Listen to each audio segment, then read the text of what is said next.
theme I want to take up this morning. It's the call to celebration. The call to celebration. And we'll start in that just a minute. It's good to work with Brother Craig today.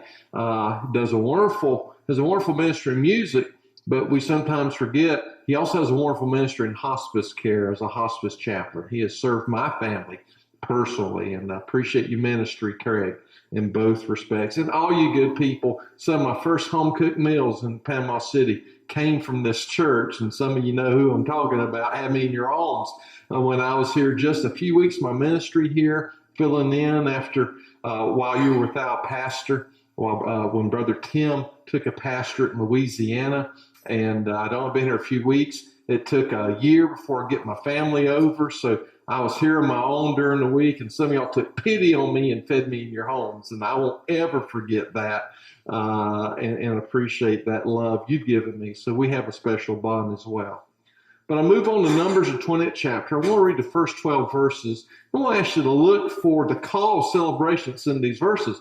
It's not necessarily easy to see. It took me a while to see it, but hopefully by the end of this message, we'll be able to agree there's a definite call to celebration and a challenge of celebration to each of us in our lives as we seek to follow God's will. I read from the English Standard Version this morning, and verse 1 begins, Numbers chapter 20. And the people of Israel, the whole congregation, came into the wilderness of Zin in the first month, and the people stayed in Kadesh. And Miriam died there and was buried there. Now there's no order for the congregation, and they assembled themselves together against Moses and against Aaron. And the people quarreled with Moses and said, "Would that we had perished when our brothers perished before the Lord. Why have you brought the assembly of the Lord into this wilderness, that we should die here, both we and our cattle? And why have you made us come up out of Egypt to bring us to this evil place? It is no place for grains or figs or vines or pomegranates, and there's no water to drink." Then Moses and Aaron went from the presence of the assembly to the entrance of the tent of meeting and fell on their faces. And the glory of the Lord appeared to them. And the Lord spoke to Moses, saying, "Take the staff and assemble the congregation, you and Aaron your brother, and tell the rock before their eyes to yield its water. So you shall bring water out of the rock for them, and give drink to the congregation and their cattle." And Moses took the staff from before the Lord as he commanded him. Then Moses and Aaron gathered the assembly together before the rock, and he said to them, "Hear now, you rebels, shall we bring water for you out of this rock?" And Moses lifted up his hand and struck the rock with his staff twice. And water came out abundantly, and the congregation drank, and their livestock. And the Lord said to Moses and Aaron, "Because you did not believe in me, to uphold me as holy in the eyes of the people of Israel, therefore you shall not bring this assembly into the land I have given them." May God bless the reading of his holy, faithful, and sacred word. Well, as you read through those 12 verses, you wonder, how in the world do you get celebration out of that? That's a miserable, tragic occurrence. Well, the point is there's an opportunity for celebration, as there is for each of us who follow the love of God and is in love relationship with God. And if you have made that secure, your relationship with the Lord through Jesus Christ, or if you are seeking that presence of God in your life, I hope today you'll recognize we have a choice in any and all situations to celebrate where we are with the Lord or take misery in our circumstances. The first thing I want us to see, first observation, is that in these early verses, we're given a clue that there is a background of celebration offered. As miserable as this whole scenario is, there is a background that supports the opportunity for celebration. In those early verses, we see that Israel's in the spring of the year. As we look at the dates, the calendars in the first month, And even in the wilderness, there's an opportunity to experience an opportunity of spring coming in, a season of renewal, blossoming of certain plants, even in the wilderness. And knowing that's the first month of the Jewish calendar, this is a time where Passover will have been recognized. And Passover represented the most sacred occurrence of the Jewish people. And that is being liberated, not just from Egypt, but from the bondage of someone else other than God. That God brought freedom to the nation of Israel, and against all odds and through miraculous circumstances, led them out of Egypt, across the Red Sea and into the wilderness, and had sustained them from all this time. And the Passover reminded them of God's presence with them, and the fact that they were still there as a nation, was building as a nation, even in the wilderness, was certainly a sign of God's presence with them. That was a note of celebration. And the fact that here they're nearing Kadesh, which is short for Kadesh Barnea, this is a sign that this is a place of second chances. Now, the last time they were here, they were given the opportunity to enter the promised land. And as a nation, they rejected that. Really, a lot of their forefathers, the earlier generation, was given that opportunity. Most of them had died out by this point. But Israel had a chance to claim the promised land, and they rejected that opportunity as a whole. And the fact that they're on the cusp of having that opportunity again should be something to celebrate, that God is giving them a second opportunity. You see, in relationship with God, there's always a reason to celebrate. The circumstances may not be something to celebrate. We see a lot of circumstances in this passage that we wouldn't dare celebrate. But the character of God is still the character of God, regardless of the circumstance. And the relationship that Israel had with God, that in itself was worthy of celebrating, in spite of how awful their day was, or in spite of their discomfort, in spite of their dissatisfaction with quality that was going on in the world. They could not argue with the quality of relationship with God that he had offered them. And so the background to this whole narrative is that of an opportunity for celebration. The second thing I want us to see is that although there's a background that offered celebration, there was an attitude present that offered sorrow. We see again early on, before we get out of first verse, that Miriam had died. Now, Miriam is Moses' sister, but she really is even more than that. To Moses personally, she is Moses' rescuer. She's Moses' redeemer. Remember, when Moses was born, it was a time when Pharaoh wanted to eradicate the male children, and wanted to lower the population going on where the Israelites where the Hebrews were living. And so they're able to keep them hidden for a short time, but there was a point where they could not keep the child hidden, could not keep the child quiet, and so prepared a floating device to send out on the river as just a means of hoping that there would be a miraculous intervention. Miriam kept her eyes on the situation. When Pharaoh's daughter discovered a child and was enchanted and fell in love with Moses, she intervened to help find a nursemaid, which was Moses's mom, birth mom.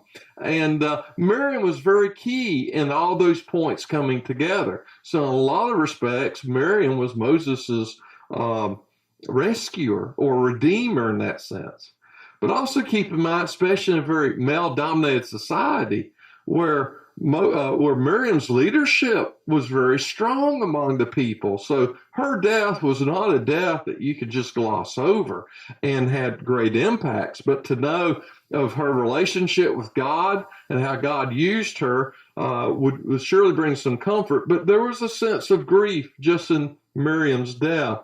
And then we don't go very much further till we see that in verse 3, the people quarreled with Moses and rose all kinds of notes of dissatisfaction. There's no water, for one thing, and that's not a small thing to fuss about. You'd say, hey, there's every reason for them to worry, because without water, you don't have life. But the thing is, this wasn't the first time they ran into this situation. And the reason they're able to quarrel is because God was faithful to deliver that to them before. Now, why wouldn't he be faithful enough to deliver them through this again? How we forget when all of a sudden we're faced with a great obstacle.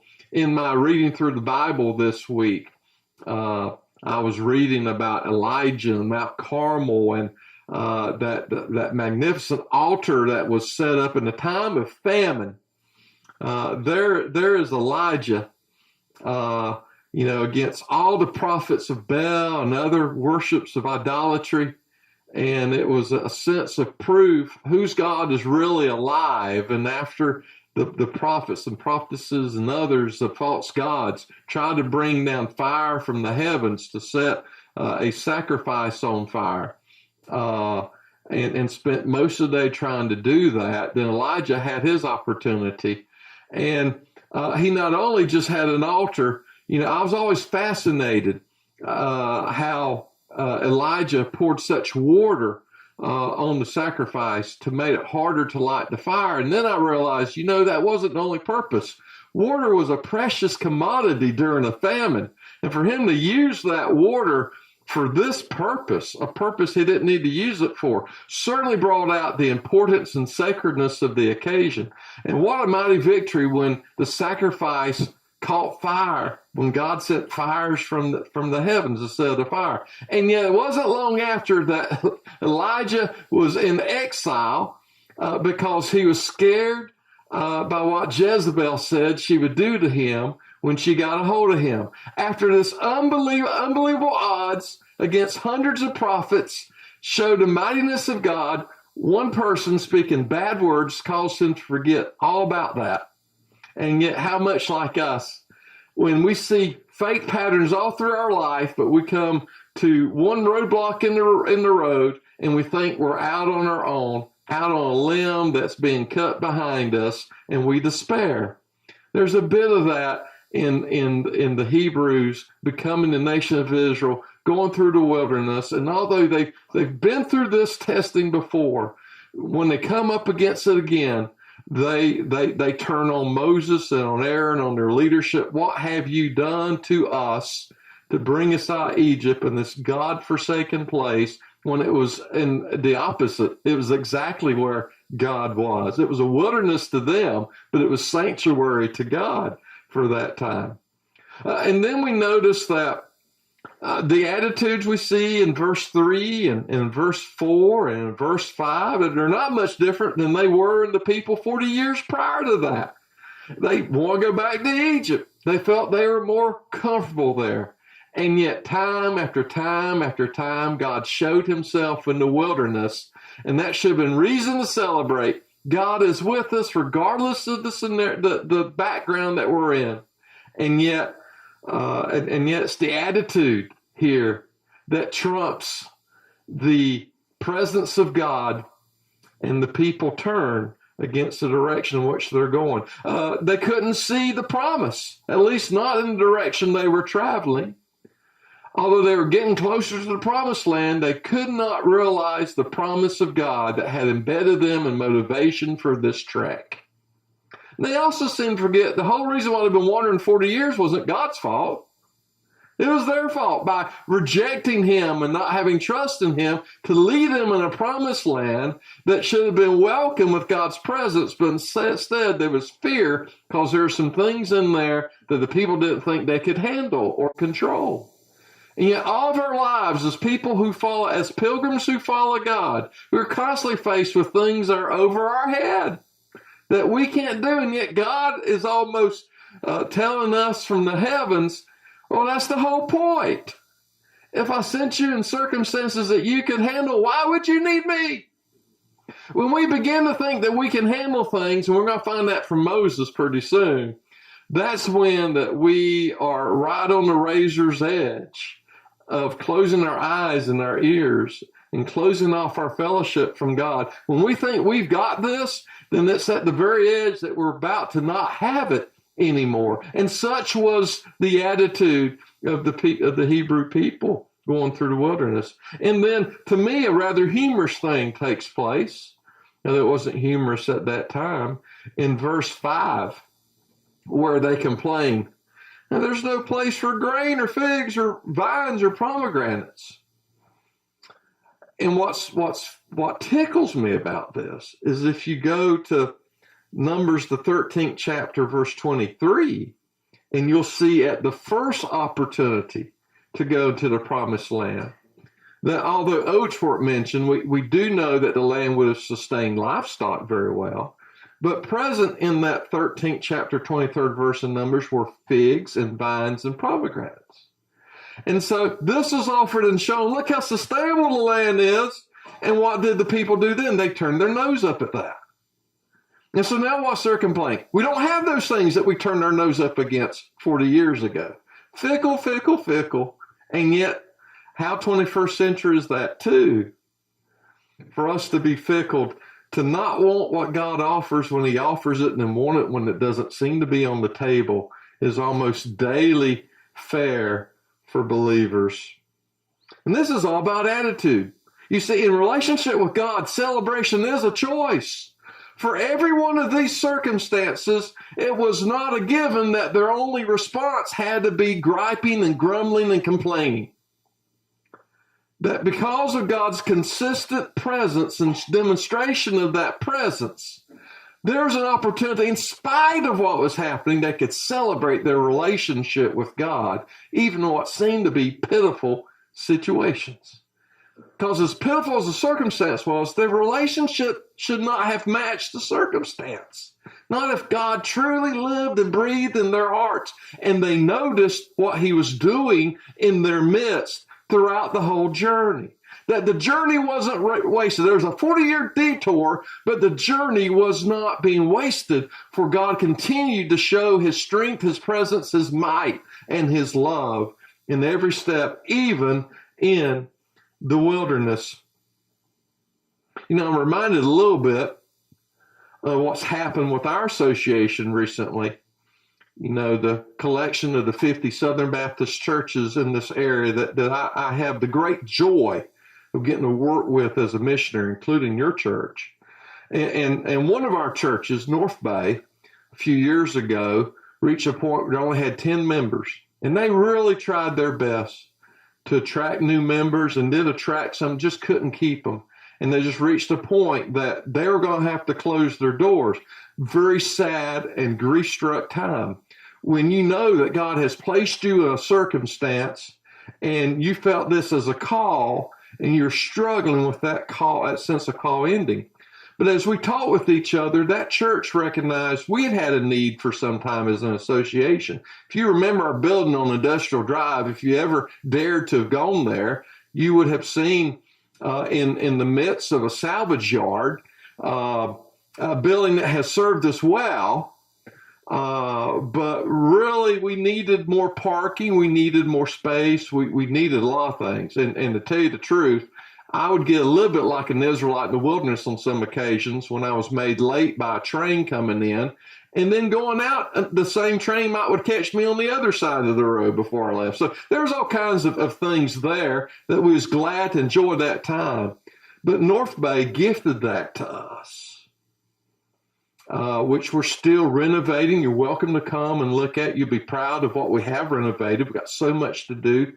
And you got a lot of praying to do that will sell the old place. We all have to pray about that so it will give us more finances to finish out. But my point is, what turned out to be grief for North Bay became legacy. They saw through us how they would be able to continue, how that property wouldn't go to the hands of a non-Christian organization, how it wouldn't be sold for the profit of somebody else, but it would be used for the glory of God to continue forward the very calling they had, just in a different way, as the mission center that would involve the association, involve the children's home, involved a ministry that North Bay was already supporting with foster families, disaster relief, seaport ministry, and a conference center that would serve as the conversation point for not just churches, but community agencies and others who need to work together, grapple around how can God's favor fall upon the lives of others in our community who have not connected and got involved in church. How do we show the love of God beyond just our membership? And I think something very vital to all of us, to where what was grief was turning out to be something that North Bay will get to see as legacy.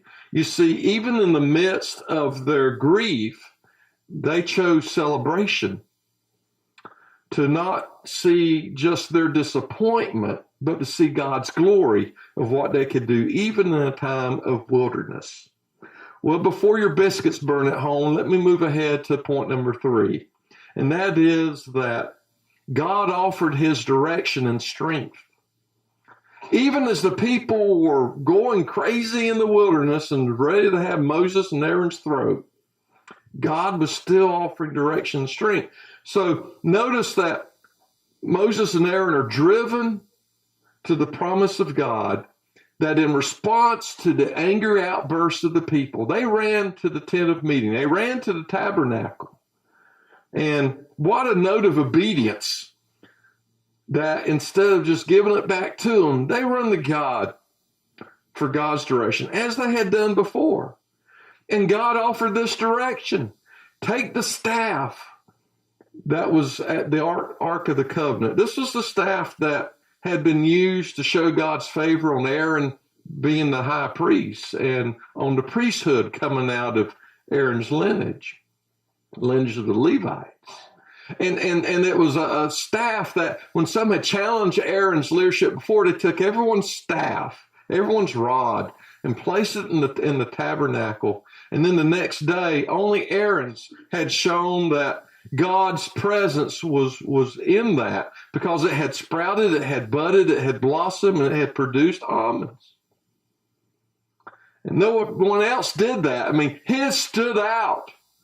And that represented Aaron and his lineage being anointed for that. And so his leadership was meant to go unquestioned by the obvious note of God's affirmation of that. He said, take that staff and go in front of the whole community. Now, when you assembled the community together like that, it was a sacred occasion. And you knew to be attentive for what God would be doing. And then he told Moses, then you speak to the rock. Now, God used a lot of different methods to do a lot of different things. I mean, some things he had the same result, but he used different methods even in that. But one of God's methods that I'd say he was partial to is speaking things into existence, such as creation, spoken to existence. Look at what the lives of the prophets were involved in most of the time. They were led by God to speak things into existence, to speak things before they happen, then they happen. And so this was a faithful method of God's to intervene in the lives of his children. So he told Moses, speak to the rock. And then allow Israel to see God as the provider. That it would be another faith marker. See, at times God had to be an enforcer. But there are other times where God showed himself as nurturer. And this was a time where his nurturing was going to come out. And he was going, even in the midst of the angered Israelites, he still cherished Israel as a whole, as the people that would carry his presence further and on into the time of Messiah and then into the time of church. And the result would be Israel would have water after all that. So then we see how after God offered Moses direction and faith, then we see Moses offered God his own direction and strength. They took the staff, obedient, assembled a community, obedient, and then we start seeing a divergence between what God told Moses to do and what Moses actually did. Moses spoke, but not to the rock. He spoke to Israel, and he did it with anger. Now, he was only commanded to speak to the rock. Now, this wasn't Moses' platform. This was God's platform, which he would use Moses. And that just seems to us when we read that to be, man, that's blatantly obvious, Moses. Why did you mess that up? But I've messed that up before. I've been at churches as pastor. There was a time where I thought my role was to be the fixer, that I would go into churches doing poorly, and then I was God's gift of fixing things, and I would troubleshoot. And that's part of my role here. I'm not denying there's a gift in that. But when you start thinking you're the fixer and not one of God's tools in a big toolbox to do the fixing, you've got a problem. And I'm very hopeful God has fixed that problem in me, because I don't want to go through that fixing anymore in my life. I hope I'm cured. But it doesn't seem to be a very broad line sometimes between the fixer and then someone in the hands of the fixer. But there's a huge gap that Moses mixed up. Moses wasn't the fixer or the fix. He was part of the many tools God had in his toolbox. Elijah messed up on that too. Elijah thought he was God's gift of being a prophet, and the only one that was committed to him, when there were thousands of others that was just as committed to him. Sometimes we think we're God's gift, when God has so many other resources in his toolbox. We need to see that as a sign. We need to keep ourselves humbled, that this isn't about me, this is about God. And the complaints aren't about me, they're about God and people's relationship with God and desire to impact that. And so, but Moses unloaded on the people. He had it up to here. There's a time where it was Moses telling God to calm down, when God said he was ready to wipe them out. And Moses, oh, don't do that. Because if you do, then every pagan nation will laugh at you. And I don't think that God was ignorant of the information. I think God was testing Moses, to Moses' heart. How would Moses react? Moses protected the people, but now the shoe's on the other foot. Now it's God calming Moses down. Moses is really showing an attitude. God, take him out if you want to. It's about time. I've had it up to here. Even Christians feel like that about other Christians sometimes, don't they? Lord smote them. Give me some relief here. But if God did that, and if he stayed consistent to his justice, one day we would be taken out too. And so we're glad he responds to us with his mercy. Moses wasn't full of mercy. And then there's an interesting verse in Exodus chapter 34, verses 6 through 7. And Craig, this is your fault. You told me to take all the time. I preached this like I got the pulpit early. But I feel burdened to share this, though. But you can stone Craig later. But verses 6 through 7 in Exodus 34, this is after Moses had gotten the covenant, the 10 Commandments. God had embedded his word on stone, came down and found that all of the Hebrews, all of Israel, what was becoming Israel, was celebrating the gift of pagan god with the golden calf, and Moses destroyed those original tablets. So he's come back up, and God's given it to him again. And after having made the new tablets and process of making them, this is what God says, verse 6, 34 of Exodus.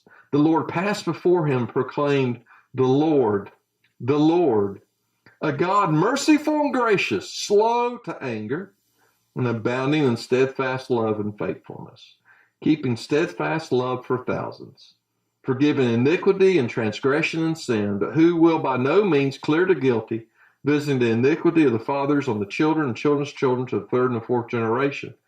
Now think about that Old Testament, not New Testament, Old Testament description of God. That he is, as the New Testament will say, he is love. He's full of love. And that he's not acting against us in anger, but sensing to show us love. Now he's just. When we mess up, our consequences come to us. That doesn't change that. But he envelops us with his love. Now, did Moses mirror that character of God when he was speaking to the people instead of speaking to the rock? No. And this is what separates Moses from the promised land. That he allowed circumstances to take him away from the character of God. And so then Moses relies on past methods. Again, Moses was part of rocks giving up water before. But the method was different. There was the previous time in Exodus chapter 17, I believe, where God directed Moses to take a rod and strike the rock and water will come out. And so Moses is relying on an old method. You know what? I've done this before. I can do it. I can make water come out of rock. And you see where Moses is getting further from the promised land. Although this is a similar scenario, God is wanting to do something different here. There's a different need that God sees. And Moses hears the direction for that, but as he's in the midst of it, his anger gets him. He relies on his own strength. Instead of following through with how God was going to do it, Moses said, well, I know a way we can do it. So many churches do this. Do you hear this and what churches do? Churches rely on their past. Hey, we remember when we did this and got a certain result, we'll just do the same thing again. And it's not that the method may not be good, but you have to question, who's running the show when you do that? Is it you or is it the presence of God? When we put more investment in methods that perhaps God has used rather than the current presence of God, we're turning those methods into idols when we do that. Some really good things can lead to some very bad circumstances. And so Moses relied on something that worked before, because it worked before, I'll just do it again, has the absence of God from its current use. And that's what separated Moses from the promised land. And so he wrapped it, notice, more than once. You know, it wears us out more when we use our own strength than it takes God's strength. I had the pleasure of being under Richard Blackaby's teaching a few weeks ago. That's Henry Blackaby's son. You know Henry from Experiencing God. Richard writes a lot of great things too. And a lot of great leadership materials. He's got a great one on spiritual leadership. And so Richard was sharing this passage.